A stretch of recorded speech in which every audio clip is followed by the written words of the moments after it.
ಜೈ ಹಿಂದ್ ಅಭ್ಯರ್ಥಿಗಳೇ, ಬೆಳಗಾವಿ ಏರೋದಿಂದ ಕೊಪ್ಪಳದಲ್ಲಿ ನಡೆಯತಕ್ಕಂಥ ಅಗ್ನಿವೀರ ಆರ್ಮಿ ರ್ಯಾಲಿಯಲ್ಲಿ ಭಾಗವಹಿಸ್ತಕ್ಕಂಥ ಅಭ್ಯರ್ಥಿಗಳಿಗಾಗಿ ನಾನೀಗ ಮಾಹಿತಿಯನ್ನು ನೀಡ್ತಾ ಇದ್ದೀನಿ. ಅಭ್ಯರ್ಥಿಗಳೇ, ಈಗಾಗಲೇ ನಿಮ್ಗೆ ಗೊತ್ತು ಏನಪ್ಪ ಅಂದ್ರೆ ನವಂಬರ್ 26ರಿಂದ ಡಿಸೆಂಬರ್ 7ರವರೆಗೆ ಕೊಪ್ಪಳದಲ್ಲಿ ಅಗ್ನಿವೀರ ಆರ್ಮಿ ರ್ಯಾಲಿ ನಡೀತಾ ಇದೆ. ಹಾಗಾದರೆ ಆ ರ್ಯಾಲಿಗೆ ಹೋಗಬೇಕಾದ್ರೆ ಈಗಾಗಲೇ ನೀವು ಆನ್ಲೈನ್ ಅಪ್ಲಿಕೇಶನ್ ಫಾರ್ಮನ್ನು ತುಂಬಿ ನೆಕ್ಸ್ಟ್ ಏನಪ್ಪ ಅಂದ್ರೆ ಕಂಪ್ಯೂಟರ್ ಬೇಸ್ಡ್ ಅಂದರೆ CBT ಪರೀಕ್ಷೆಯನ್ನು ಬರೆದು ಮೆರಿಟ್ ಆಧಾರದ ಮೇಲೆ ನೀವು ಆಯ್ಕೆಯಾಗಿ ನೆಕ್ಸ್ಟ್ ಏನಪ್ಪ ಅಂದ್ರೆ ನೀವು ರ್ಯಾಲಿಗೆ ಹೋಗ್ತಾ ಇದ್ದೀರಿ. ಅಭ್ಯರ್ಥಿಗಳೇ, ಈಗಾಗಲೇ ಬೆಳಗಾವಿ ಏರೋದಿಂದ ಕೊಪ್ಪಳದಲ್ಲಿ ರ್ಯಾಲಿಗೆ ಭಾಗವಹಿಸ್ತಕ್ಕಂಥ ಅಭ್ಯರ್ಥಿಗಳಿಗೆ ಅಡ್ಮಿಟ್ ಕಾರ್ಡನ್ನು ಬಿಟ್ಟಿದ್ದಾರೆ. ಅಭ್ಯರ್ಥಿಗಳೇ, ಇನ್ನೂ ಯಾರು ಅಡ್ಮಿಟ್ ಕಾರ್ಡನ್ನು ಡೌನ್ಲೋಡ್ ಮಾಡಿಕೊಂಡಿಲ್ಲ ಅಂಥವರು ಈ ಕೂಡಲೇ ಅಡ್ಮಿಟ್ ಕಾರ್ಡನ್ನು ಡೌನ್ಲೋಡ್ ಮಾಡಿಕೊಳ್ಳಿ. ಅಭ್ಯರ್ಥಿಗಳೇ, ನಿಮ್ಗೆ ಗೊತ್ತು ನಾ ಪ್ರತಿನಿತ್ಯ ವಿಡಿಯೋ ಮಾಡುವಾಗ ಸಂಪೂರ್ಣ ಮಾಹಿತಿಯನ್ನು ಹೇಳ್ತಾ ಇರ್ತೀನಿ, ಆದರೂ ಸಹಿತ ಮತ್ತೊಂದು ಸಲ ನಿಮಗೆ ಮಾಹಿತಿಯನ್ನು ನೀಡ್ತಾ ಇದ್ದೀನಿ. ಅಭ್ಯರ್ಥಿಗಳೇ, ಮೊದಲಿಗೆ ನೀವು ಅಡ್ಮಿಟ್ ಕಾರ್ಡನ್ನು ಡೌನ್ಲೋಡ್ ಮಾಡ್ಕೋಬೇಕು. ಡೌನ್ಲೋಡ್ ಮಾಡಿಕೊಂಡ ಮೇಲೆ ಅದರಲ್ಲಿ ಪೂರ್ಣ ಡಿಟೇಲಾಗಿ ಮಾಹಿತಿ ಕೊಟ್ಟಿದ್ದಾರೆ.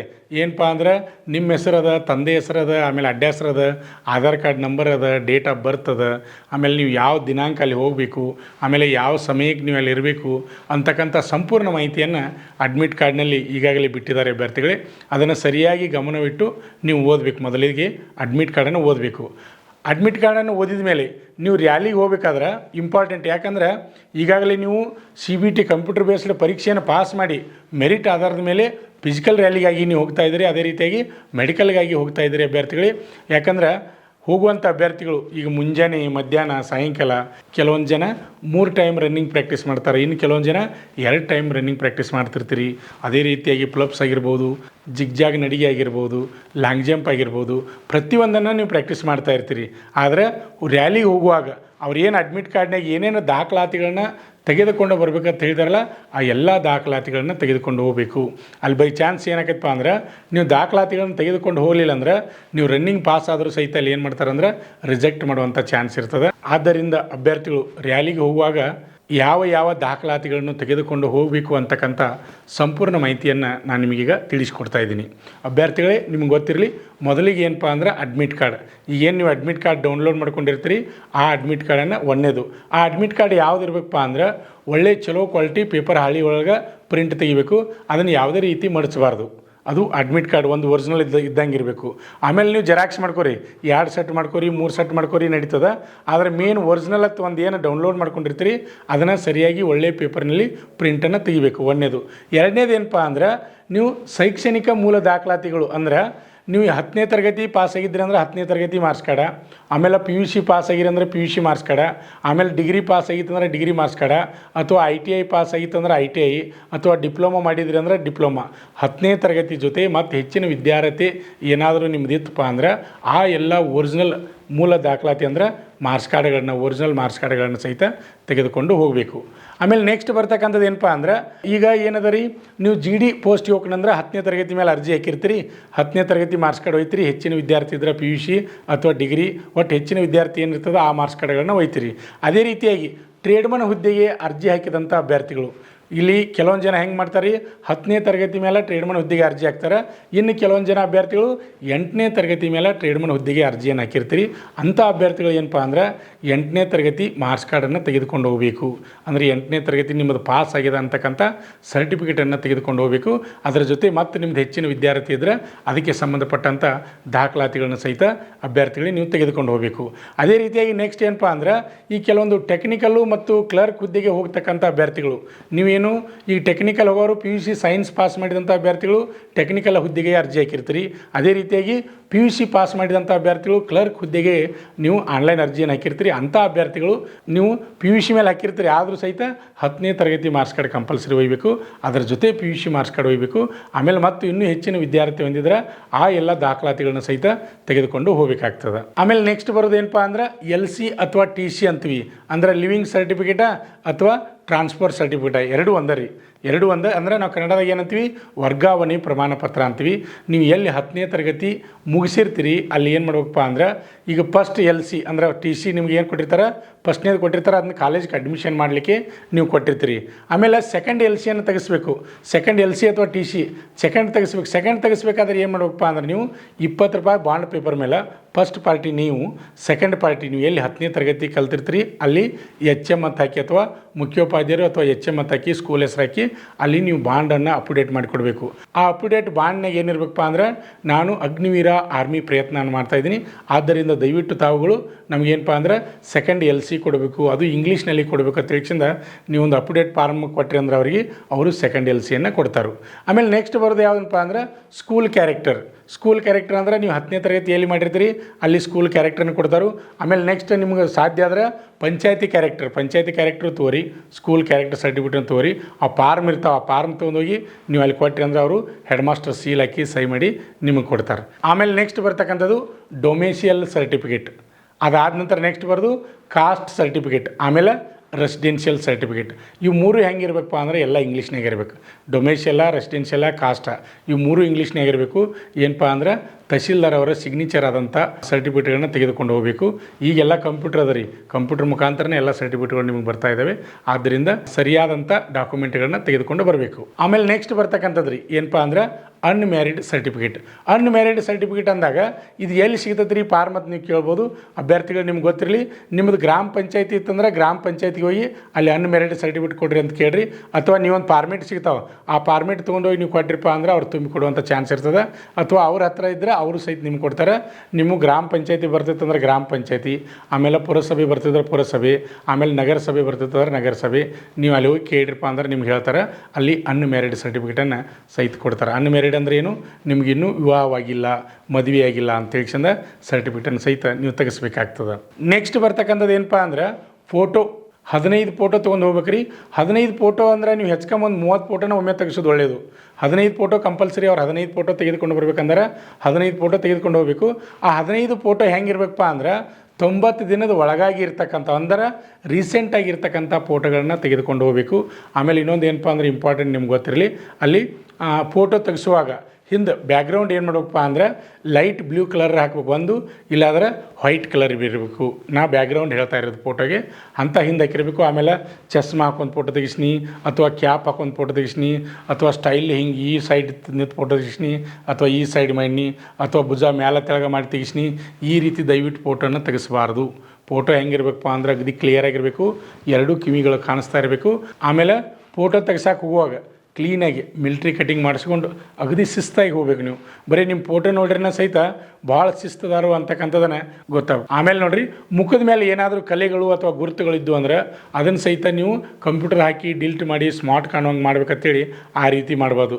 ನ್ಯಾಚುರಲಾಗಿ ಫೋಟೋ ತೆಗೆಸ್ಬೇಕು, ಸ್ವಲ್ಪ ಲೈಟಾಗಿ ವೈಟ್ನೆಸ್ ಇಟ್ಕೊಂಡು ಫೋಟೋನ ತೆಗೆಸಿರಬೇಕು. ಆಮೇಲೆ ನೆಕ್ಸ್ಟ್ ಏನಪ್ಪ ಅಂದರೆ NCC. ನೀವು NCC ಆಗಿದ್ದರೆ NCC ಸರ್ಟಿಫಿಕೇಟ್ ತೆಗೆದುಕೊಂಡು ಹೋಗಿ, NCC ಆಗದಿದ್ದರೆ ಆ ಸರ್ಟಿಫಿಕೇಟ್ ಒಯ್ಯೋದನ್ನು ಅವಶ್ಯಕತೆ ಇರೋಂಗಿಲ್ಲ. NCC ಆದಂಥ ಅಭ್ಯರ್ಥಿಗಳಿಗೆ ನಿಮ್ಗೆ ಗೊತ್ತಿರಲಿ, ನೀವು NCC A ಸರ್ಟಿಫಿಕೇಟ್ ಆಗಿತ್ತಂದ್ರೆ A ತೆಗೆದುಕೊಂಡು ಹೋಗಬೇಕು, B ಆಗಿತ್ತಂದ್ರೆ A ಮತ್ತು B ಎರಡೂ ತೆಗೆದುಕೊಂಡು ಹೋಗಬೇಕು, C ಆಗಿತ್ತಂದ್ರೆ A B C ಇವು ಮೂರು ತೆಗೆದುಕೊಂಡು ಹೋಗಬೇಕು. ಯಾಕಂದ್ರೆ ನಿಮಗೆ ಫೈನಲ್ ಆಗಿ ರಿಸರ್ವೇಷನ್ ಇರ್ತದೆ, ಇಂತಿಷ್ಟತ್ತು ಮಾರ್ಕ್ಸ್ ಇರ್ತದೆ, ಅದು ನಿಮ್ಗೆ ಹೆಲ್ಪ್ ಆಗ್ತದೆ. NCC ಸರ್ಟಿಫಿಕೇಟ್ ಇತ್ತಂದ್ರೆ ಅದನ್ನು ಸಹಿತ ನೀವು ತೆಗೆದುಕೊಂಡು ಹೋಗಿ. ನೆಕ್ಸ್ಟ್ ಬರ್ತಕ್ಕಂಥದ್ದು ಏನಪ್ಪ ಅಂದ್ರೆ ಸ್ಪೋರ್ಟ್ಸ್ ಸರ್ಟಿಫಿಕೇಟ್. ಸ್ಪೋರ್ಟ್ಸ್ ಸರ್ಟಿಫಿಕೇಟ್ ಯಾವ ರೀತಿ ಇರಬೇಕಂದ್ರೆ ರಾಜ್ಯ ಮಟ್ಟ, ರಾಷ್ಟ್ರ ಮಟ್ಟ, ಅಂತಾರಾಷ್ಟ್ರೀಯ ಮಟ್ಟ ಈ ರೀತಿ ನೀವು ಏನಾದರೂ ಭಾಗವಹಿಸಿದ್ರಿ ಅಂದ್ರೆ ಅಂಥ ಅಭ್ಯರ್ಥಿಗಳು ಆ ಸ್ಪೋರ್ಟ್ಸ್ ಸರ್ಟಿಫಿಕೇಟನ್ನು ತೆಗೆದುಕೊಂಡು ಹೋಗಬೇಕು. ನಿಮಗೂ ಸಹಿತ ರಿಸರ್ವೇಷನ್ ಇರ್ತದೆ. ಅದೇ ರೀತಿಯಾಗಿ ನೆಕ್ಸ್ಟ್ ಬರ್ತಕ್ಕಂಥದ್ದು ಏನಪ್ಪ ಅಂದ್ರೆ ರಿಲೇಷನ್ ಅಂದರೆ ಯಾವ ರೀತಿ ರೀ, ನಿಮ್ಮ ತಂದೆ ಆರ್ಮಿ ಹೋಗಿರ್ಬೇಕು ಒಂದು, ಅಥವಾ ನಿಮ್ಮ ಬ್ರದರ್ ಆರ್ಮಿ ಹೋಗಿರಬೇಕು. ಅಂಥವ್ರಿಗೆ ನಾವು ರಿಲೇಷನ್ ಅಂತ ಕರಿತೀವಿ. ನಮ್ಮ ಕಾಕ ಹೋಗ್ಯಾನ, ನಮ್ಮ ಚಿಕ್ಕಪ್ಪ ಹೋಗ್ಯಾನ, ದೊಡ್ಡಪ್ಪ ಹೋಗ್ಯಾನ, ನಮ್ಮ ಮಾಮಾರು ಹೋಗ್ಯಾರ ಅಂದ್ರೆ ಅದು ರಿಲೇಷನ್ ಬರೋದಿಲ್ಲ. ತಂದೆ ಅಥವಾ ಓನ್ ಬ್ರದರ್ ಇದ್ದರೆ ಅವ್ರಿಗೆ ಮಾತ್ರ ರಿಲೇಷನ್ ಸರ್ಟಿಫಿಕೇಟ್ ಬರ್ತದೆ. ಅದರ ಜೊತೆ ಏನಪ್ಪ ಅಂದ್ರೆ ಅವ್ರ ಡಿಸ್ಚಾರ್ಜ್ ಬುಕ್ಕನ್ನು ಸಹಿತ ನೀವು ರ್ಯಾಲಿಗೆ ಹೋಗುವಾಗ ತೆಗೆದುಕೊಂಡು ಹೋಗಬೇಕಾಗ್ತದೆ. ನೆಕ್ಸ್ಟ್ ಬರ್ತಕ್ಕಂಥದ್ದು ಇಂಪಾರ್ಟೆಂಟ್ ಏನಪ್ಪ ಅಂದ್ರೆ, ನೀವು ಮೊದಲಿಗೆ ಅಡ್ಮಿಟ್ ಕಾರ್ಡನ್ನು ಡೌನ್ಲೋಡ್ ಮಾಡ್ಕೋತೀರಿ. ಅದು ಮಾಡ್ಕೊಂಡ ತಕ್ಷಣ ಅಡ್ಮಿಟ್ ಕಾರ್ಡ್ ಕೆಳಗೆ ಏನು ಕೊಟ್ಟಿರ್ತಾರಂದ್ರೆ ಅಪ್-ಟು-ಡೇಟ್ ಫಾರ್ಮೇಟನ್ನು ಕೊಟ್ಟಿರ್ತಾರೆ. ನೀವು ಯಾವ ರೀತಿ ಫಾರಮ್ ತುಂಬ್ಕೊಂಬರಬೇಕು ಅಂತಕ್ಕಂಥದ್ದನ್ನು ವೆಬ್ಸೈಟ್ನಲ್ಲಿ ಕೊಟ್ಟಿರ್ತಾರೆ ಅಭ್ಯರ್ಥಿಗಳೇ. ಅದಕ್ಕೆ ಸಂಬಂಧಪಟ್ಟಂಥ ವೆಬ್ಸೈಟ್ನಲ್ಲಿ ಕೊಟ್ಟಂಥ ಫಾರ್ಮೇಟನ್ನು ಡೌನ್ಲೋಡ್ ಮಾಡಿಕೊಂಡು ಅದನ್ನು ಸರಿಯಾಗಿ ಬಾಂಡ್ ಮೇಲೆ ಫಸ್ಟ್ ಪಾರ್ಟಿ ನೀವು, ಸೆಕೆಂಡ್ ಪಾರ್ಟಿ ಅಗ್ನಿವೀರ ಆರ್ಮಿ ಅಧ್ಯಕ್ಷದಿಂದ ಬಾಂಡನ್ನು ತೆಗೆದುಕೊಳ್ಬೇಕು. ಬಾಂಡನ್ನು ತೆಗೆದುಕೊಂಡು ಆ ಬಾಂಡ್ ಮೇಲೆ ಟೈಪ್ ಮಾಡಿಸಿ ಟೈಪ್ ಮಾಡಿಸಿ ಅಪ್ಡೇಟನ್ನು ಸಹಿತ ನೀವು ಅಂದರೆ ಮಾಡಿಸ್ಕೊಂಡು ಹೋಗಬೇಕು.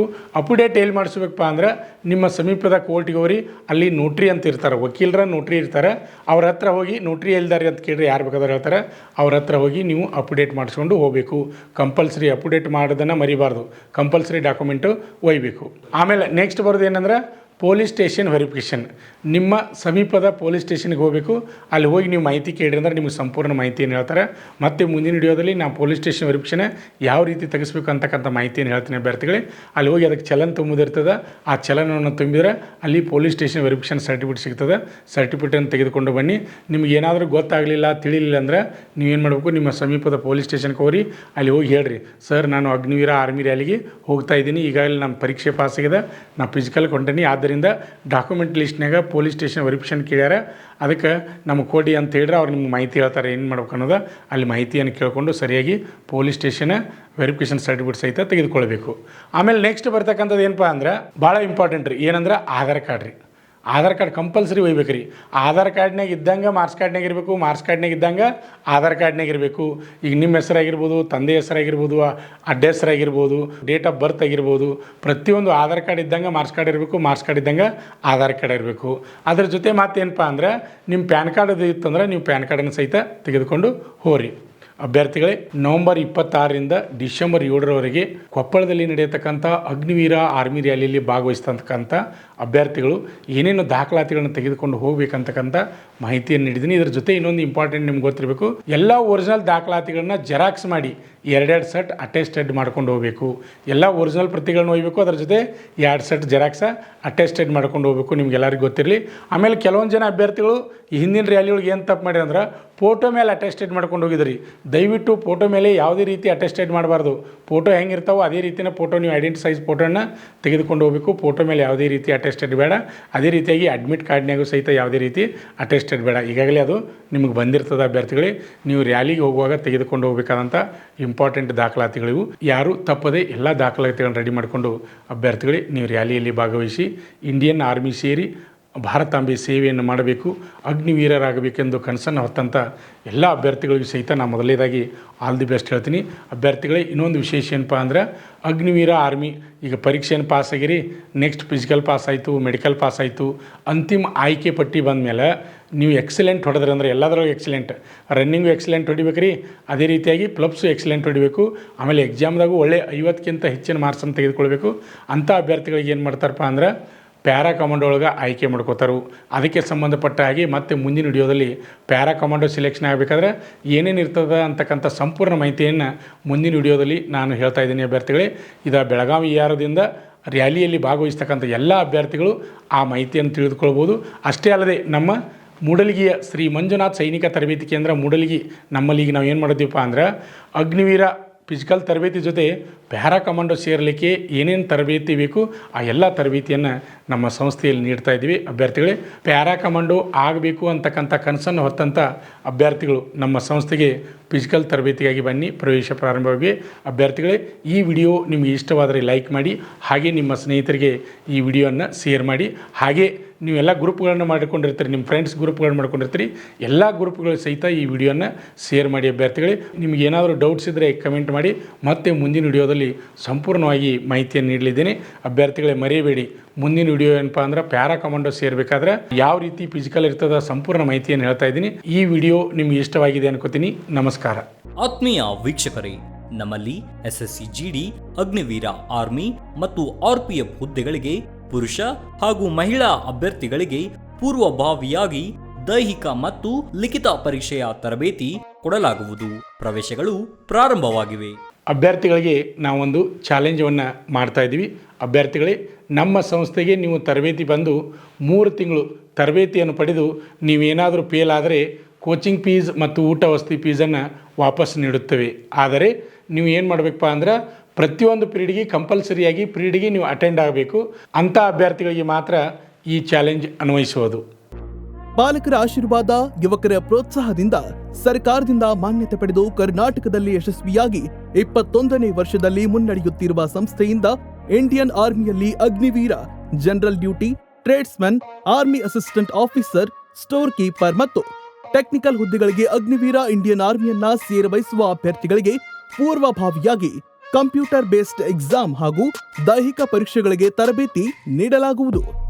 ವುಮೆನ್ ಮಿಲಿಟರಿ ಪೊಲೀಸ್, ಸ್ಟೇಟ್ ಹಾಗೂ ಸೆಂಟ್ರಲ್ ಪೊಲೀಸ್ ಕಾನ್ಸ್ಟೇಬಲ್ ಹಾಗೂ SSC GD, BSF, CRPF, Assam Rifles, ITBP, CISF, SSB ಹಾಗೂ ಮುಂದೆ ನಡೆಯುವ ಅಗ್ನಿವೀರ ಆರ್ಮಿ ರ್ಯಾಲಿಗೆ ಪುರುಷ ಹಾಗೂ ಮಹಿಳಾ ಅಭ್ಯರ್ಥಿಗಳಿಗೆ ತರಬೇತಿ ಕೊಡಲಾಗುವುದು.